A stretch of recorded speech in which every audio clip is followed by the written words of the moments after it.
Good evening everyone. তো এখন ছেলে পড়ছে, আঁকছে।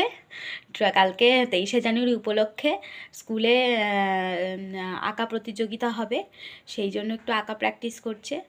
ওর বান্ধবী সৃজা ও আঁকবে হচ্ছে, ওর মা ফোনে বলছিল, ও শুনে নিয়েছে যে গাছ আর পাহাড় আঁকবে, সেই জন্য ও এখন আঁকছে। চলুন দেখাই আপনাদেরকে। আর এইটা দেখলে তো খুশি হয়ে যাবে, চকোস দিয়েছি। দাঁড়ান, কিরে আঁকছিস?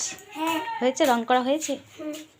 এই যে আঁকছে। এই যে আমি এটা পেয়েছিলাম। তো পাহাড় আর গাছ সৃজা আঁকছে, তো আমি বললাম যে একটু নদী দিয়ে দিই, একই রকম হলে আবার কেমন একটা হয়ে যাবে না, সেই জন্য আমি একটু নদী করে দিই। দেখা সবাইকে দেখা। এই যে গাছ, পাহাড়, নদী ভালো করে রং করে যেন সুন্দর হয়। গাছটা অনেকদিন আঁকে না বলে ভুল হয়ে যাচ্ছিল, একবার মুছে বলেছি ঠিক কর, তো ঠিক করে এরকম এঁকেছে। যাই হোক, এই যে তোর খাবার, খেয়ে নে। হাম্পি দিলি? ঠিক আছে।